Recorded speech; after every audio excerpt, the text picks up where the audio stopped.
Hi everyone, welcome back to my channel. Hope you guys are all doing super well. You guys, les tengo buenas noticias. From now on, we're going to be having True Crime Thursdays and True Crime Tuesdays on this channel. O sea, ¿qué onda? We're going to be hanging out twice a week now talking about true crime, and I'm super excited and I hope you guys are too. So for today's true crime video, we're going to be talking about the disappearance of 26-year-old Prisma Reyes. Prisma was last seen on Wednesday, April 17th, 2019. This case was highly requested by you guys. I have so many comments and DMs asking me to cover this case, and it's so crazy how I didn't hear about her disappearance on the news, and the only way I was aware of her disappearance was because of you guys. So I hope by making this video we bring more awareness to Prisma's disappearance, and hopefully someone out there knows what happened to Prisma and we can bring her home safely. So all of my sources as well as other articles will be linked in the description down below if you guys want to read more about Prisma's disappearance. Real quick before we get into the video, I just wanted to say welcome, bienvenidos to all of my new subscribers and all the new members that have joined this familia. I really appreciate everyone that watches my videos and supports my channel. Like, you guys have no idea how much this means to me, and I just cannot believe we are almost at 100,000 subscribers. Like, that is insane. So again, thank you guys so much for all the support, and if you guys haven't subscribed yet, definitely do so down below so you guys can join the familia. And yeah, that's pretty much all I have to say. Let's just jump right into today's case.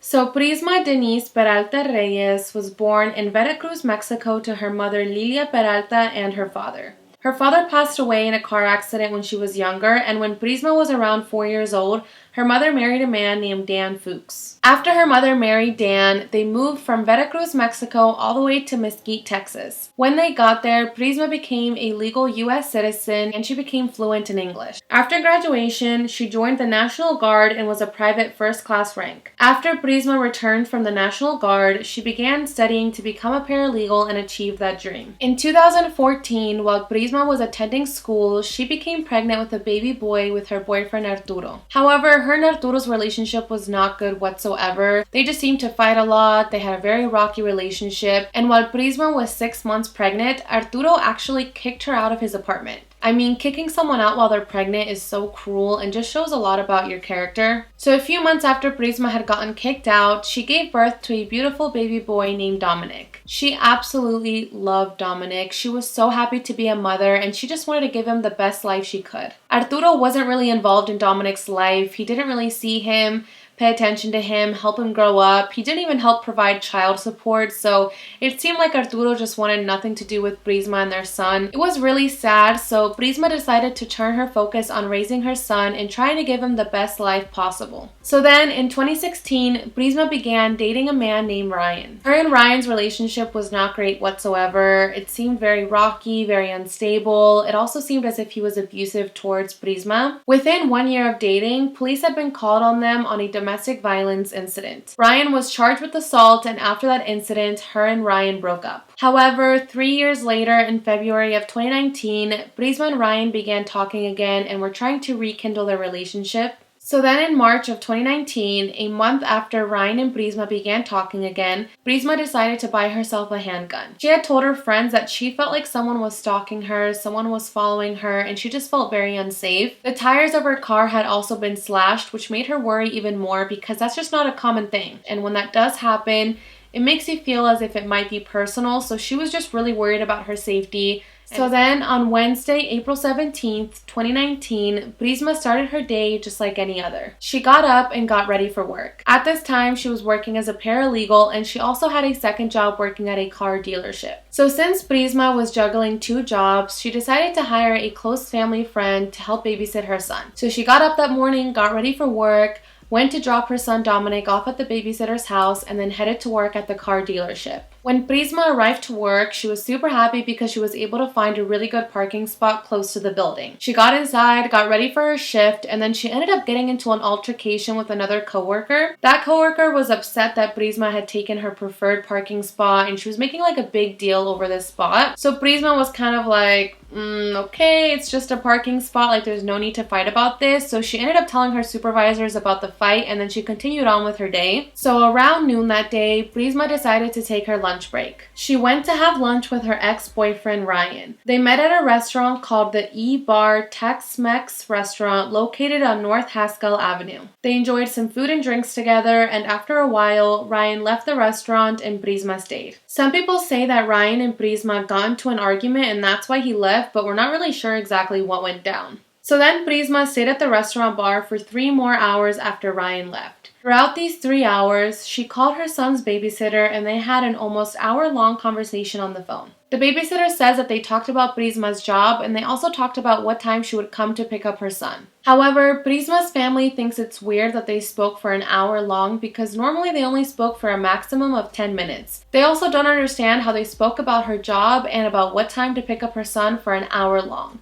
Like, what could you possibly say about those 2 topics for an entire hour? So then, throughout those 3 hours, besides calling the babysitter, Prisma continued to drink by herself, and at one point, the bartender had to cut her off and they had some type of verbal disturbance. After this disturbance, Prisma was asked to leave the restaurant. So after Prisma left the restaurant, she got into her white Jeep Wrangler and started driving back in the direction of the car dealership. However, on this route, she was involved in a road rage incident. Police say that 3 witnesses called them and said that a woman in a white Jeep had pulled a gun on them. However, when police arrived to the scene, the woman was already gone, but they do believe that the woman was in fact Prisma Reyes. So as the day went on, 7:30 p.m. rolled around and the babysitter was ready for Prisma to come pick up Dominic. However, at 7:30 p.m., Prisma hadn't arrived to pick up Dominic, which she thought was weird, but she was like, you know what?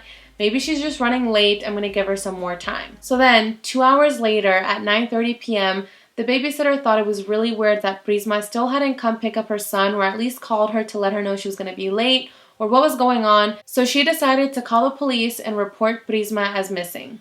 So Prisma's family was not aware that Prisma was missing. They didn't find out through the babysitter, they actually found out through the police, which they thought was weird because if Prisma had failed to show up to pick up her son, the babysitter should have called one of the family members to let them know, hey, Prisma didn't come by. Like, are one of you guys gonna come pick up Dominic? Or at least called to let them know what was going on, especially because this babysitter was a close family friend. So she definitely should have Lilia's phone number or at least someone in Prisma's family's phone number to contact them and see if she was missing. So now that Prisma's family is notified that she's missing, they immediately worry and everyone begins calling and texting her, but no one receives a response back. So then the Mesquite Police Department began to lead this investigation with the help of Dallas police. They begin tracing Prisma's footsteps from Wednesday to see who she spoke to that day and where she went. So for a few months, police kept the details of this investigation very hush-hush. They didn't share any information with the public as to what happened to Prisma and what information they had. However, in August of 2019, police decided to release surveillance footage of the last sightings of Prisma Reyes to the public. They wanted to see if anyone in the public knew what happened to Prisma that day,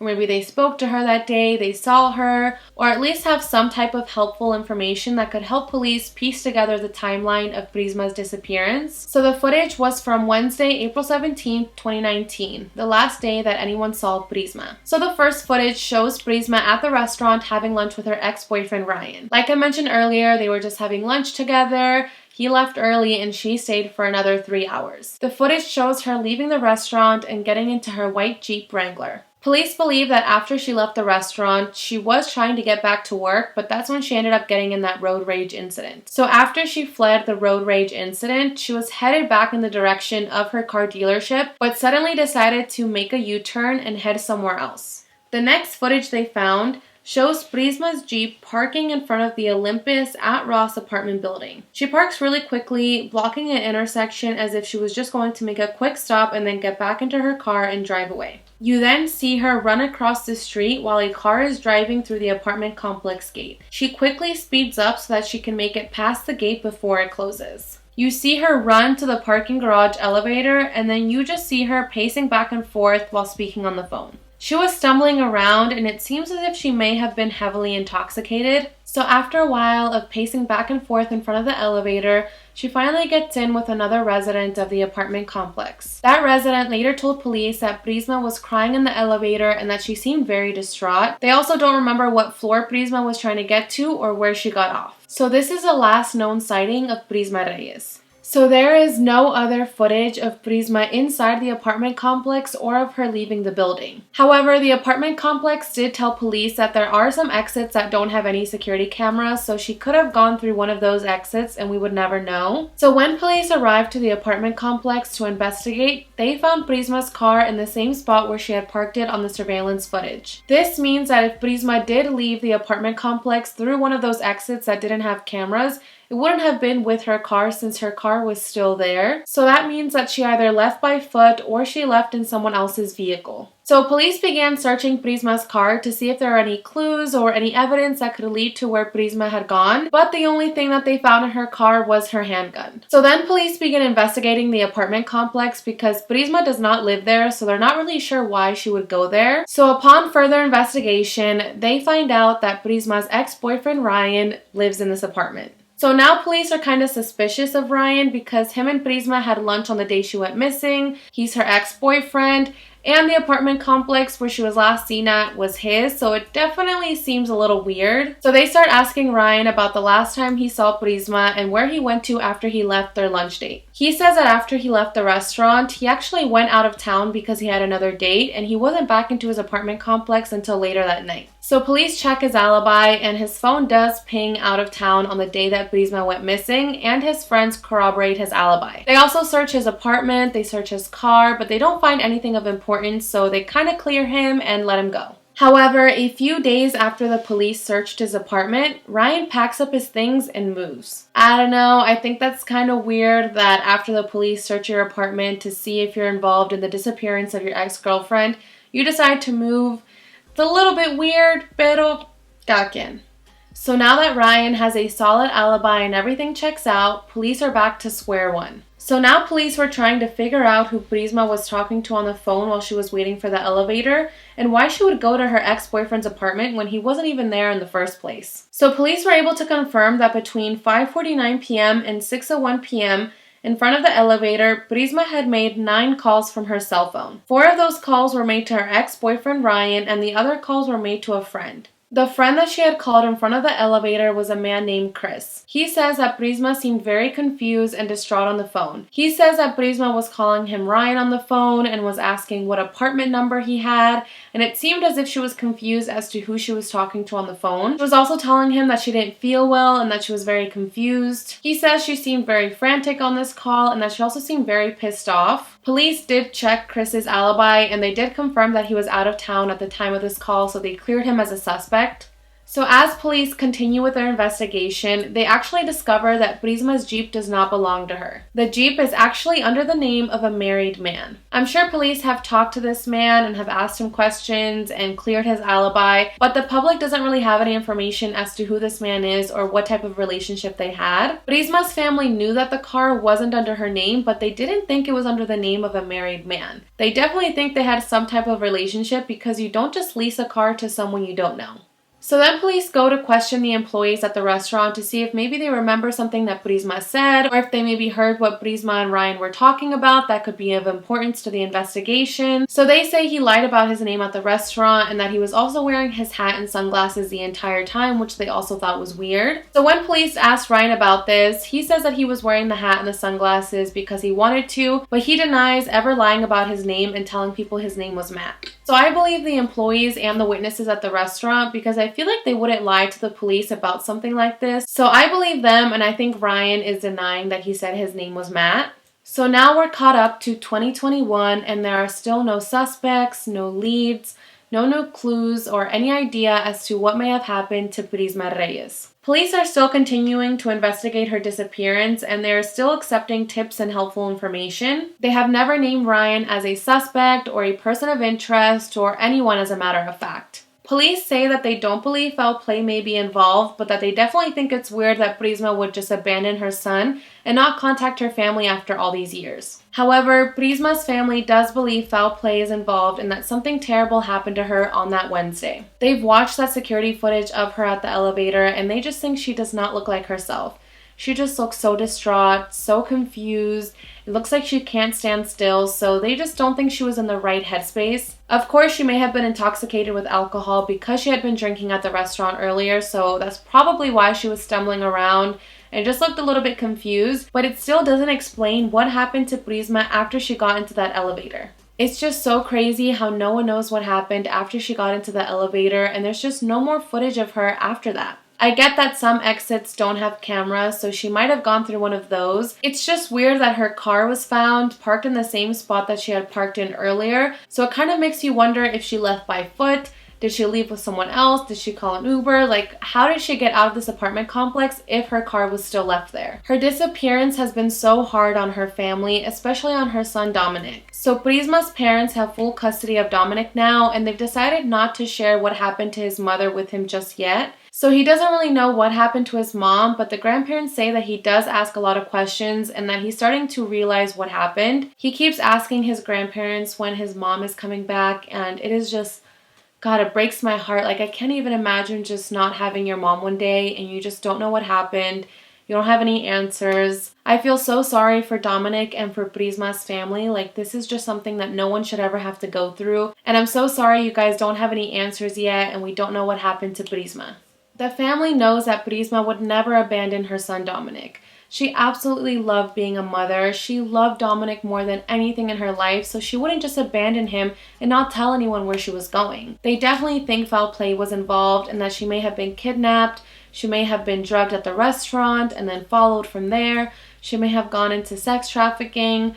I mean, they just think that something terrible happened to Prisma. So while the parents believe that Prisma may have been kidnapped or may have gone into sex trafficking, others believe that Ryan was involved. So even though he has an alibi and his phone ringed in another city at the time of her disappearance, people aren't really sure if that's the strongest alibi. He could have driven out of town and left his phone there so that he would have a clear alibi. So just because his phone was there doesn't mean he was there. There's no security footage, there's no photos, there's no real evidence to show that Ryan was out of town at the time of Prisma's disappearance. So some people think that maybe at the restaurant they got into an argument and that's why he decided to leave. And later Prisma wanted to continue the argument or wanted to talk about it a little bit more. So that's why she headed to his apartment complex to talk to him. Maybe while they were talking at his apartment complex, things got out of hand and something terrible happened. I mean, like I said, these are just theories as to what could have happened, but I just think it's weird that she drove to his apartment, she was looking for him, and then she was never seen again. Another theory I saw is that maybe the wife of the man that leased the Jeep to Prisma is involved. In March, Prisma had told her friends that she felt like someone was following her. She felt like she was being stalked. She also told her friends that her tires had been slashed, and a lot of people think that that's something that a wife would do to a mistress. A lot of people also think that the babysitter needs to be investigated more. The hour-long phone call seems weird to a lot of people, especially to Prisma's family. Also, when she realized Prisma was missing, why didn't she call Prisma's family? Why couldn't she call Prisma's mom and been like, hey, do you know where Prisma is? She's not here. Can you talk to her? Like, it just seems like you would call the family to see if maybe Prisma's there or if they know what happened before you call the police and report her missing. And it seems a little suspicious because now she changed her phone number and she refuses to cooperate with police and with the media. So it does look a little bit weird, but I don't really know, just putting it out there. So yeah, you guys, that's pretty much all the information I have on Prisma's disappearance. It's such a sad case because Prisma's family loved her so much. She had a really close relationship with her stepfather, so he just doesn't understand how Prisma's just gone. And there's just no answers as to where she is. I agree with the family, and I think foul play was involved. I don't think she just up and abandoned her life and decided to leave. I just don't think she would do that, and I think something happened at that apartment complex. So I would definitely love to know what you guys think about this case. What do you guys think happened to Prisma? I hope Prisma's family has answers soon as to what happened to her and that she is found safely. If anyone has any information as to what happened to Prisma or if they know something that could help this investigation, please contact the Mesquite Police Department. I'll have their number here on the screen and all their information in the description box. This one is just a crazy one. I mean, I don't understand how there could be no footage of Prisma leaving that apartment building, no footage of her walking the streets anywhere. I mean, it just seems as if Prisma vanished into thin air. So I hope and I pray that Prisma is found soon. Alright, you guys, that's pretty much it for today's video. If I have any updates or anything new comes out, I will let you guys know in the pinned comment section down below. Again, thank you guys so much for watching today's video. I really appreciate the support and I hope you guys are able to subscribe before you guys leave. And yeah, that's pretty much all I have to say. I will see you guys in my next video. Bye guys!